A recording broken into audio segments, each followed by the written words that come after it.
नमस्ते साथियों, जय हिंद। पूरे देशवासियों को होली की बहुत बहुत बधाई एवं शुभकामनाएं।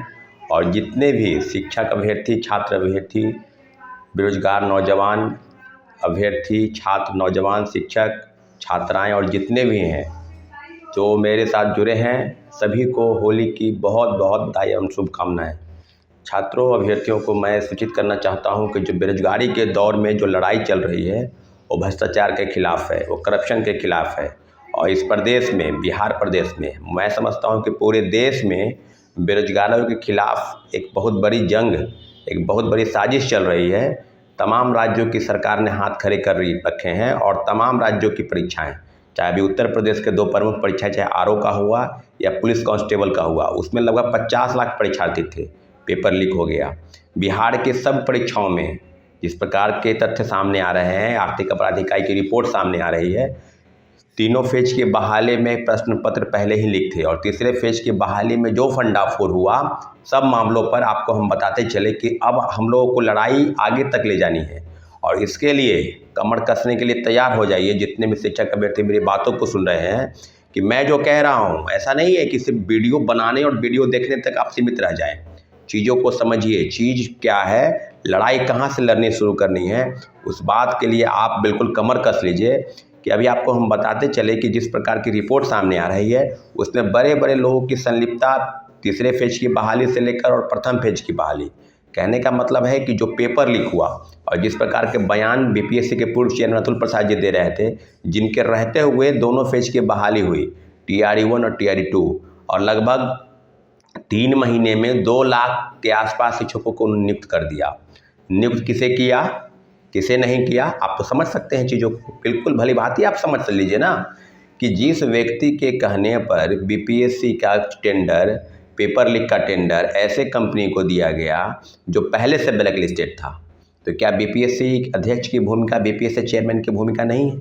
बिल्कुल संदिग्ध भूमिका है। और जो विजेंद्र गुप्ता की जो प्रेस के सामने कॉन्फेस किया है कि ये 64वीं से लगातार उसी प्रेस को क्वेश्चन दिया गया।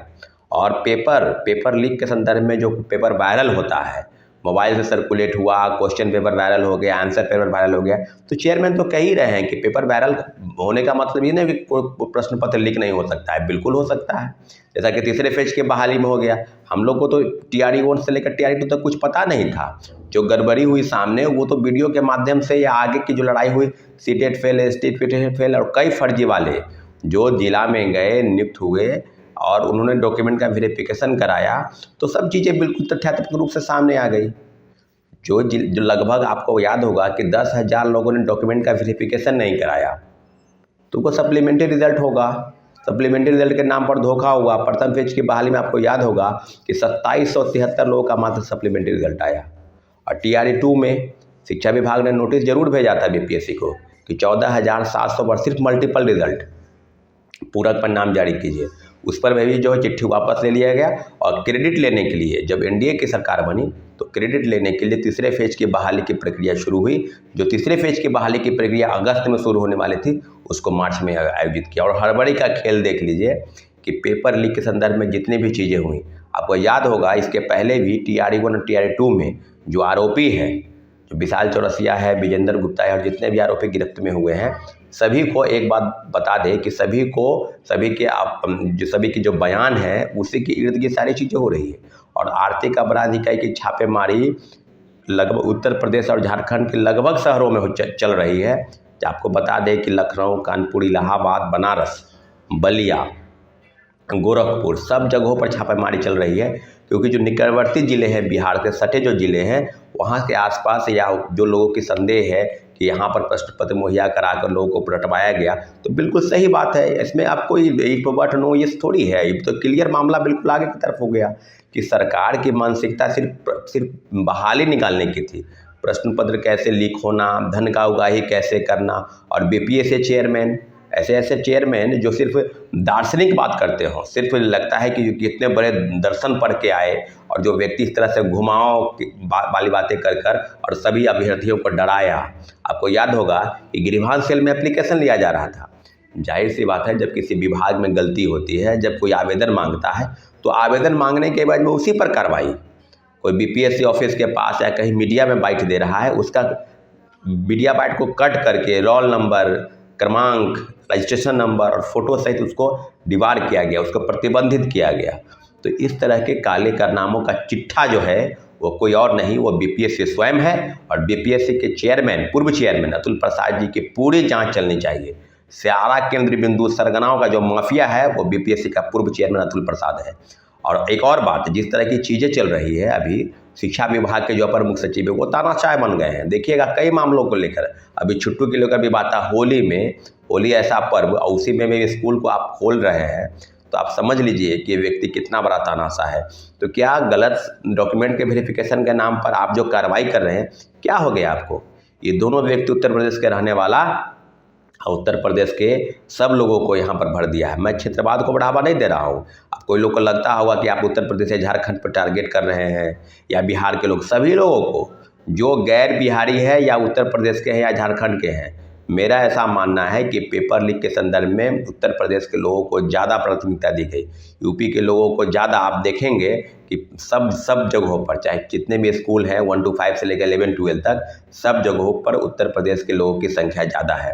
आरक्षण का नियम का पालन कैसे किया गया, आप बेशक इसको समझ सकते थे कि जिस तरह के आरक्षण और रिजर्वेशन का पालन हुआ, उसमें कहीं से भी इस तरह की चीज़ें सामने नहीं आई कि क्या सही में बीपीएससी शिक्षक बहाली कर रही है, तो किन किन चीज़ों का ख्याल रखना चाहिए।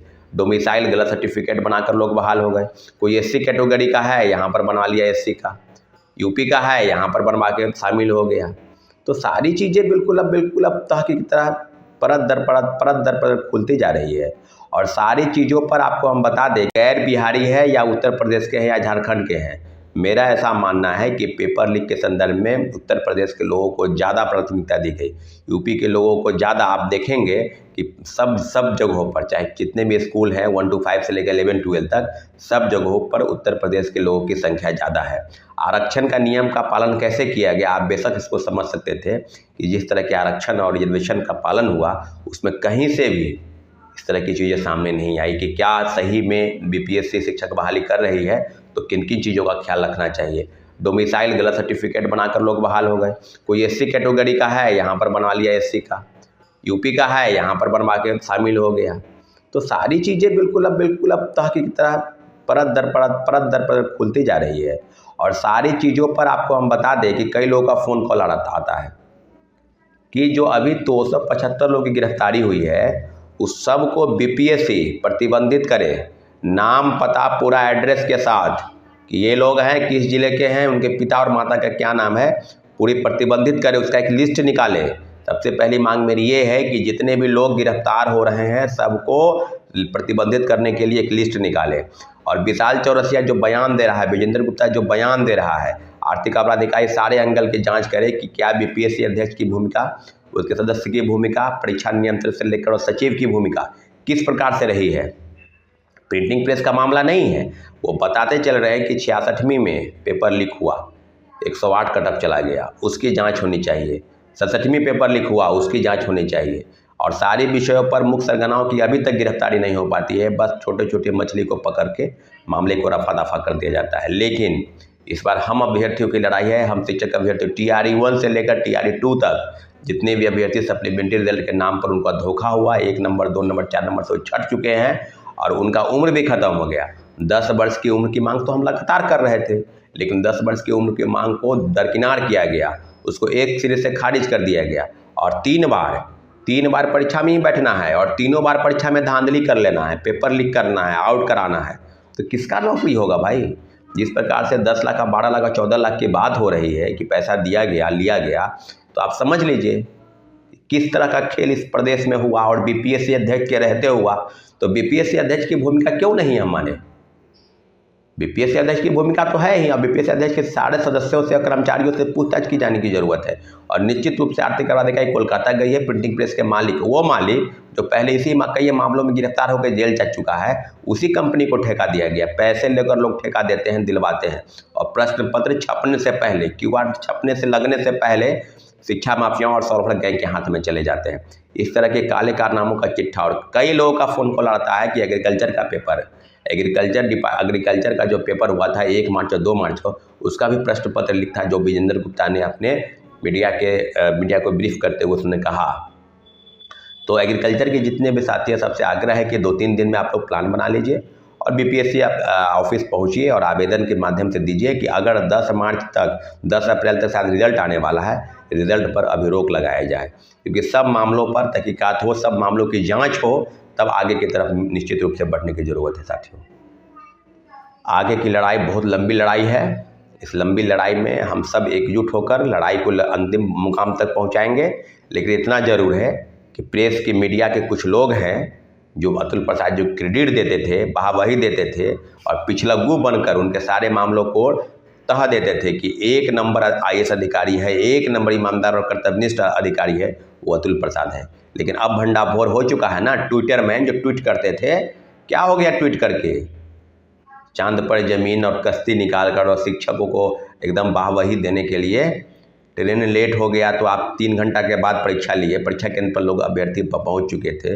ये सब मामलों का भंडाफोड़ हो चुका है। 1 कट ऑफ का हाई चला जाना, 1/3 नेगेटिव मार्किंग रखना, सब चीज़ों पर इस तरह की चीज़ें निश्चित रूप से। भाषा की हत्या के लिए TR1 में भाषा का जानकार होना चाहिए शिक्षक बनने के लिए, TR2 में नहीं होना चाहिए। ये सब पाप और अपने षड्यंत्र के तहत तमाम चीज़ों पर निश्चित रूप से कुठाराघात हुआ है। नौजवान और बेरोजगारी के साथ जो खेल हुआ है बीपीएससी ने किया है, सभी चीज़ों पर भंडाफोड़ करना है और एकजुट होकर, निश्चित रूप से एकजुट होकर अपनी लड़ाई को अंतिम मुकाम तक पहुंचाना है साथियों। हमारा साथ दीजिए, निश्चित रूप से हम लड़ाई को अंतिम मुकाम तक ले जाएंगे। और TR1 में लेकर जिस प्रकार सप्लीमेंट्री में कोर्ट केस हुआ है, TR2 में भी होगा। और भ्रष्टाचार का जो नंगा नाच बीपीएससी ने किया है, राज्य सरकार को हम आवेदन देंगे, बीपीएससी को आवेदन देंगे, राज्यपाल को देंगे, जरूरत पड़ेगा तो राष्ट्रपति और प्रधानमंत्री को भी चिट्ठी लिखेंगे। लेकिन आपके साथ की जरूरत है, आपके साथ के माध्यम से हम निश्चित रूप से आगे बढ़ेंगे।